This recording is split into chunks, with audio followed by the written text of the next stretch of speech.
This is the moment Benjamin Netanyahu's war strategy collapsed into catastrophic personal vulnerability. This is the visual that is terrifying the Israeli cabinet this morning. This is the notification that the Prime Minister has been dreading more than any military threat in his entire political career. If you look at the secure communications hub beneath the Kira military headquarters in Tel Aviv, you will see something unprecedented. Empty chairs, silent phones, and a prime minister who, for the first time in 14 months of relentless conflict, cannot control the narrative. The screens that usually display real-time battlefield intelligence now show something far more devastating. Iranian state media broadcasting footage of precision missile strikes hitting a compound in northern Tel Aviv, the exact compound where sources confirmed Netanyahu was meeting with his inner security cabinet just 90 minutes before the attack. As of 4:47 a.m. Eastern Time, Saturday, March 14, 2026, the Islamic Revolutionary Guard Corps publicly claimed they successfully targeted and struck the operational headquarters of Benjamin Netanyahu. The Israeli government, already fracturing under pressure from Washington, reeling from collapsing approval ratings at home, and watching its military objectives disintegrate across 3 separate fronts, has just been blindsided by something far worse than another missile strike. They have been blindsided by a perfectly timed information weapon that strips away the one thing Netanyahu built his entire political survival on: control. In this deep dive, we are going to reveal exactly what happened in those 90 minutes before the strike. We are going to expose the leaked conversations from inside the cabinet meeting that show how fractured Netanyahu's inner circle has become. We are going to show you the financial markets already pricing in leadership collapse, and we are going to explain why this is not just another escalation in a regional conflict. This is the beginning of the end for a leader who gambled everything on a military solution and is now watching that gamble destroy him personally. Netanyahu is not just facing military pressure, he is being systematically isolated, abandoned by allies, and psychologically broken by a crisis he cannot spin his way out of. 18 months ago, Benjamin Netanyahu stood before the Knesset and made a promise that would define his entire political legacy. He promised the Israeli people total security. He promised them that the military operation he was about to launch would restore deterrence that had been eroding for years. He promised them swift, decisive victory that would reshape the entire security landscape of the Middle East. The plan was to demonstrate overwhelming force, eliminate threats on multiple fronts simultaneously, and force every adversary in the region to understand that Israel, under his leadership, was untouchable. It was supposed to take 6 months maximum. He promised that within half a year, Hamas would be destroyed as a military force, Hezbollah would be neutralized along the northern border, and Iran would be forced to the negotiating table by the sheer weight of Israeli military dominance, backed by unlimited American support. He stood in front of the cameras and told the families of hostages that their loved ones would be home by Passover. He promised the reservists being called up that their sacrifice would be measured in months, not years. He promised the international community that Israel would demonstrate restraint proportional to the threat. But the cost was not just military operations and international criticism. The cost was something far deeper and far more destructive. This meant sacrificing relationships with European allies who had stood with Israel for decades. This meant burning bridges with the Biden administration that had privately warned him against the scale of the offensive. This meant destroying the careful diplomatic architecture that had taken generations to build across the Arab world. This meant turning the United Nations Security Council into a hostile environment where even traditional supporters began abstaining on resolutions protecting Israel. Opposition voices inside Israel tried to warn him. Former military commanders, intelligence chiefs who had served under 4 different prime ministers, and even members of his own Leak party started raising concerns within the first 3 months. They argued that the operation was expanding beyond its original objectives. They warned that the international backlash was becoming unsustainable. They pointed to the economic costs that were starting to crack the foundation of Israel's high-tech economy.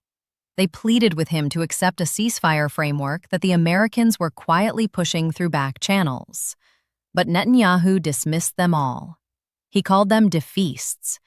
He accused them of not understanding the existential nature of the threat. He told them they were stuck in the old paradigm of limited operations and managed conflicts, when what Israel needed was total transformation of the security equation. He said history would prove him right. He said the critics would be forgotten footnotes when future generations looked back at the leader who finally solved Israel's security crisis permanently. Netanyahu gambled that the international community would lose interest after the initial media cycle faded. He assumed that American political pressure would ease once the presidential primaries were over, and Washington became distracted by domestic concerns. He assumed that Arab states privately relieved to see Iranian proxies weakened would quietly support the operation, even while publicly condemning it. He assumed that the Israeli public would tolerate any cost as long as he delivered absolute security in return. He assumed wrong. At 3:15 a.m. local time in Tel Aviv, Iranian missiles began launching from 3 separate locations. For 47 seconds, Israeli air defense systems tracked the incoming trajectories. Then, the most sophisticated missile defense architecture on the planet did exactly what it was designed to do. It intercepted 83% of the incoming threats. But missile defense is a mathematics problem, not a miracle. When you launch enough projectiles at precisely calculated intervals, some percentage will always penetrate, and the Revolutionary Guard had spent 18 months studying exactly which percentages mattered. Witnesses near the Yarkon Park area described seeing 3 distinct flashes in the pre-dawn darkness. The sound came 17 seconds later, rolling across the city like thunder that refused to stop. Emergency services dispatch logs obtained by sources inside the Israeli Fire and Rescue Authority show that the first call came in at 3:17 a.m. The caller reported a massive explosion in the government district north of the old port area. The second call, 14 seconds later, reported structural damage to a building that the caller could not identify by name, but described as having heavy security barriers and no visible signage. The Iranian Revolutionary Guard Corps public statement went live on their official channels at 3:19 a.m. Tel Aviv time, exactly 4 minutes after the launches. The statement did not use cautious language. It did not hedge. It declared that precision strikes had successfully hit the operational command center being used by Benjamin Netanyahu and his war cabinet.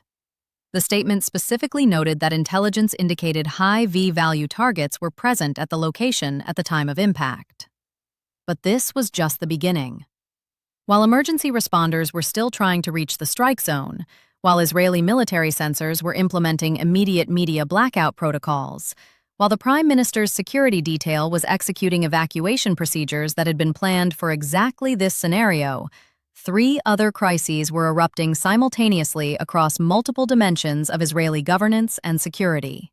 While the missiles were still in flight, financial markets in Asia that had just opened for Saturday trading began reacting to early reports. The Tel Aviv Stock Exchange does not trade on Saturdays, but the international derivatives markets that price Israeli sovereign debt never sleep. Within 8 minutes of the Iranian announcement, credit default swaps on Israeli government bonds spiked 27%. On the screens of traders from Singapore to Dubai, the algorithms were processing a simple calculation: political instability plus military vulnerability plus international isolation equals default risk. At that exact same moment, the secure hotline between the Pentagon and Israeli Defense Forces headquarters went silent. Not because of technical failure, because the American side stopped answering. Sources within the U.S. Defense Department, who spoke on condition of complete anonymity, revealed that Secretary of Defense had given explicit instructions to all liaison officers: no contact with Israeli counterparts until the White House National Security Council completed an emergency assessment of whether Netanyahu was still in operational command. The Americans were not going to commit to any coordinated response until they knew who was actually making decisions in Tel Aviv. And most shockingly, the leak that would prove most devastating to Netanyahu came from inside his own government. At 3:31 a.m., exactly 16 minutes after the strikes, a cabinet minister whose name is being protected by every news organization in Israel sent a text message to a group of 23 Knesset members. The message contained 4 words that have now been confirmed by 3 separate sources who received it. The 4 words were simply this: He was in there. Pause. The global oil markets do not wait for official confirmations. They price risk in real time, based on the information available in the moment. Brent crude futures opened Sunday evening in Asian markets at $138 per barrel, a spike of 11% in less than 6 hours. The traders do not care about political theater or government statements. They care about one question. If the leader of a nuclear-armed state at the center of the world's most strategically critical region might have just been targeted in his own capital, what does that do to supply chains that depend on stability in the Eastern Mediterranean and the Persian Gulf? According to leaks from sources inside the emergency meeting of Israel's security cabinet that convened at 4:10 a.m. in an undisclosed bunker location, the scene was unlike anything in Israeli political history. The participants included the defense minister, the foreign minister, the finance minister, 3 senior military commanders, the head of MSAD, and the director of Shin Bet Internal Security. The topic was not military response options. The topic was the question that no one wanted to ask out loud, but that everyone in the room was thinking. Where exactly is the Prime Minister right now? And who is actually in command? We have learned from 2 separate sources who were present in that bunker that the defense minister opened the meeting with a question directed at the military secretary to the cabinet. The question was direct and shocking in its implications. He asked, "Do we have visual confirmation of the Prime Minister's location within the last 30 minutes?" The military secretary's response, according to both sources, was a silence that lasted nearly 15 seconds before he said, "Visual confirmation is being established through secure protocols." That answer told everyone in the room exactly what they needed to know.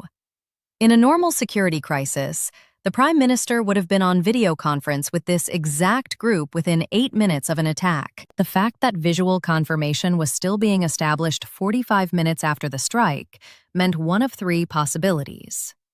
Either Netanyahu was injured, and they were managing the optics of how to reveal that, or he was in a location so secure that even establishing video communication required complex technical setup, or there was a breakdown in command structure so severe that basic protocols were not functioning. It was a cold, calculated political decision that happened in that bunker. They looked at the international pressure that had been building for months, pressure that was destroying Israel's relationships with allies and costing the economy billions in lost investment and tourism. They looked at the military objectives that had not been achieved despite 14 months of intensive operations and the loss of hundreds of soldiers. They looked at the polls showing Netanyahu's approval rating had collapsed to 28%, the lowest of any sitting Israeli prime minister in the history of polling. They realized that the missile strike had created a moment of uncertainty that could be used to force a transition they had been afraid to initiate politically. The decision was made in that room. According to our sources, if Netanyahu could not or would not appear publicly and demonstrate command authority within 6 hours, they would invoke emergency protocols. They would not call it a removal. They would not use the word incapacitated. They would simply state that during a period of active military crisis, executive authority was being temporarily shared with the defense minister to ensure continuity of command. As the meeting was concluding, one of the senior military commanders made a comment that both sources said sent a chill through the room. The audio feed was still active when he said to the person next to him, 18 months of this, and now we are here. We told him this would happen. The other person responded with just 2 words. He knew. The feed was cut immediately. But those 4 words between 2 of Israel's most senior security officials revealed everything about how isolated Netanyahu had become from his own military establishment. Why did Iran do this? Follow the strategic calculation. The Revolutionary Guard is not a terrorist organization acting on impulse. It is a sophisticated military and intelligence apparatus that reports directly to the supreme leader and operates on long-term strategic planning. They wanted to demonstrate that Israel's most advanced air defenses, supplied and supported by American technology and intelligence, could not protect Israel's political leadership in the heart of Tel Aviv. But they wanted even more than that. Sources say Iranian leadership and the IRGC had a very specific strategic meeting 6 weeks before this attack. The message was clear. force Israel into a position where continuing the current military strategy becomes politically impossible. The missile strike was not designed to kill Netanyahu. It was designed to create exactly the crisis of confidence and command chaos that is now unfolding. This shifts power from the Prime Minister's office to the security establishment, and potentially to political rivals who have been waiting for exactly this kind of vulnerability. Netanyahu can no longer claim that his aggressive military posture is providing security when Iranian missiles can target him personally in the government district of Israel's largest city. He can no longer maintain the narrative that overwhelming force creates deterrence when the adversary just demonstrated they can penetrate defenses and strike at the symbolic heart of Israeli power. He is just a leader who bet everything on a military solution and is now discovering that military solutions create their own cascade of vulnerabilities. By launching this strike and then immediately publicizing it with specific claims about targeting Netanyahu's location, Iran transformed the narrative from "Israel is degrading Iranian proxies" to "Iran can reach the Israeli Prime Minister whenever they choose." When a regional power projects that level of capability and brazen confidence, that signals to every other player in the Middle East that the balance of power is shifting. The Saudis are watching, the Emiratis are watching, the Egyptians are watching, and they are all recalculating what relationship with Israel is worth if Israel cannot guarantee even its own leadership security. What historians will call the Tel Aviv vulnerability moment is the perfect storm of military overreach meeting political isolation, meeting strategic miscalculation. This is not just another escalation in a long-running conflict. This is the moment when the fundamental assumptions underlying Netanyahu's entire security doctrine collapsed under the weight of their own contradictions. His theory was that overwhelming military force would restore deterrence and force adversaries to accept Israeli dominance. The reality playing out is that overwhelming force created determination in adversaries to find asymmetric responses that turn strength into weakness. The legal ramifications are unprecedented in Israeli political history.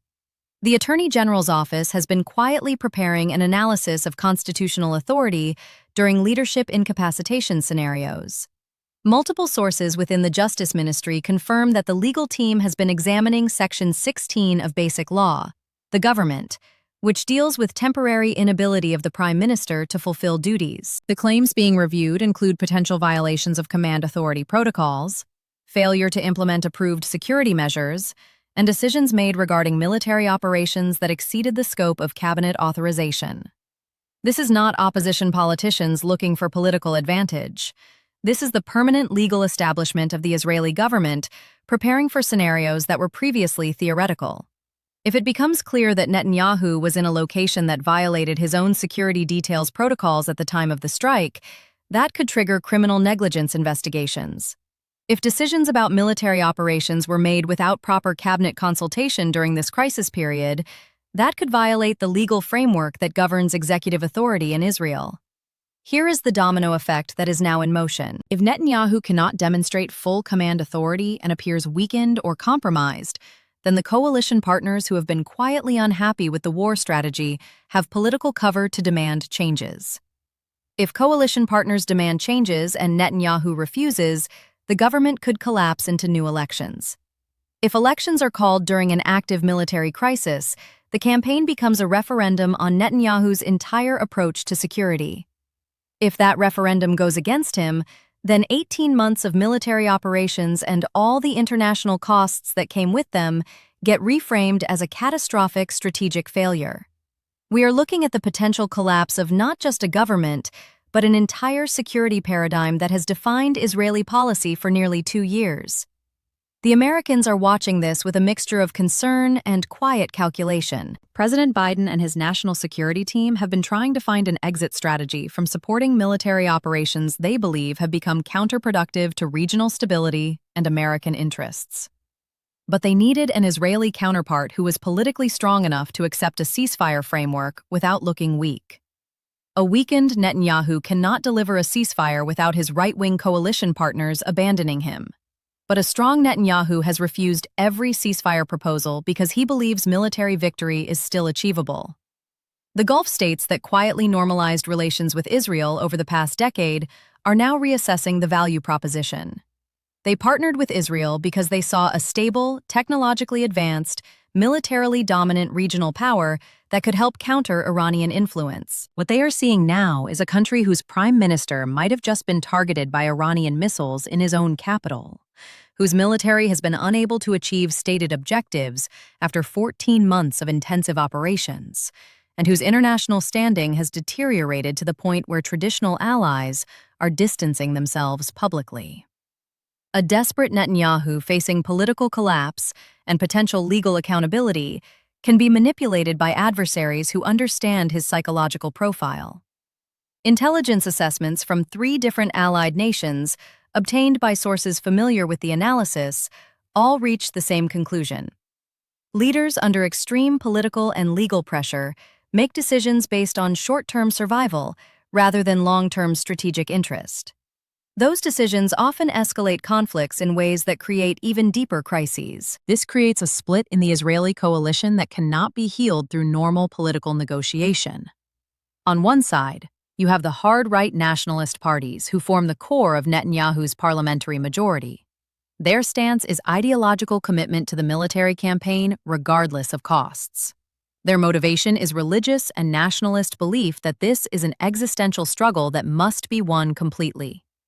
On the other side, you have centrist coalition partners, security establishment figures, and even moderate members of Likud who are looking at the strategic situation and seeing unsustainable costs with diminishing returns.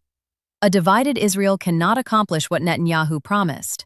It cannot simultaneously conduct intensive military operations, maintain international legitimacy, preserve economic stability, and sustain public morale. Each of those pillars depends on the others, and when one cracks, the stress transfers to all the rest. Reports from sources close to Netanyahu's inner circle describe a prime minister who has changed dramatically over the past 6 months. He is sleeping less than 4 hours a night. He is obsessively checking poll numbers multiple times per day. He keeps asking his advisors the same question repeatedly, phrasing it slightly differently each time, as if hoping the answer will change. The question is variations on, when will the international pressure ease? Or, when will the public understand what we achieved? Or, when will the Americans remember why they need us? He is experiencing what psychologists call catastrophic stress response, the behavioral pattern of someone who built their entire identity around being the indispensable security leader and is now watching that identity disintegrate in real time. Staff are implementing protective measures around his schedule, limiting his media consumption, and trying to control his access to polling data because they have seen how it affects his decision-making capacity. The missile strike is not just another attack. It is the physical manifestation of the strategic trap Netanyahu has constructed around himself. It represents the transformation of overwhelming military superiority into personal vulnerability. Netanyahu wanted to demonstrate Israeli strength so overwhelming that no adversary would dare challenge it. He ended up creating a situation where adversaries are directly targeting him to demonstrate that strength does not equal security. So where are we right now at this moment? Benjamin Netanyahu is in an undisclosed, secure location somewhere in the greater Tel Aviv area. The Israeli government machinery continues functioning because career civil servants and military professionals are executing their duties regardless of political chaos at the top. But the security cabinet has fractured into factions. The defense minister is operating with expanded authority that was never formally voted on. The finance minister has started having private conversations with opposition leaders about unity government scenarios. The Americans have signaled through diplomatic back channels that they will not support any major military escalation unless they have absolute confidence in the decision-making capacity of Israeli leadership. The Europeans are openly discussing sanctions frameworks if the situation deteriorates further. The Arab states that normalized relations are putting those relationships on hold pending clarity about Israeli political stability. He is the Prime Minister of Israel, and yet he is more politically isolated than at any point in his decades-long career. The office gives him formal authority, but not actual power when his coalition is fragmenting.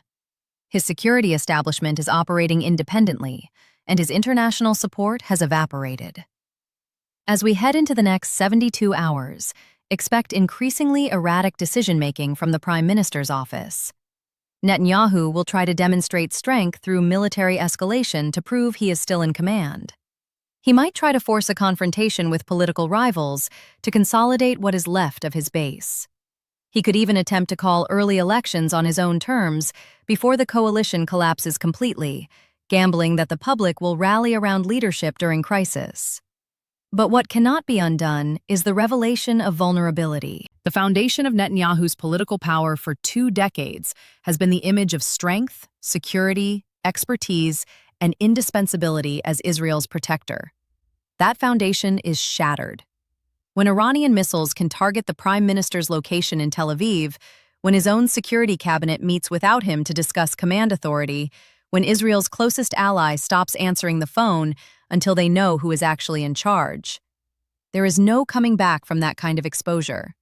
The coalition that brought Netanyahu back to power is destroyed beyond any possibility of reconstruction. The right-wing parties cannot accept the compromise exit strategy that international pressure demands.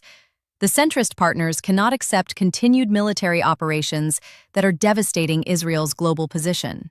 When those two imperatives pull in opposite directions with equal force, the coalition snaps. Subscribe to this channel because we will be monitoring Netanyahu's next public appearance minute by minute. The longer the silence continues, the more politically devastating it becomes. If he appears within the next 6 hours looking strong and in command, he might be able to stabilize the immediate crisis. But if we go 48 hours without a clear public demonstration of command authority, we are looking at potential government collapse. We will be tracking the emergency Knesset session that multiple sources confirm is being scheduled for Monday. If opposition leaders move to call a vote of no confidence, we will go live immediately with analysis of what that means for the coalition mathematics. This is not just another scandal or political setback.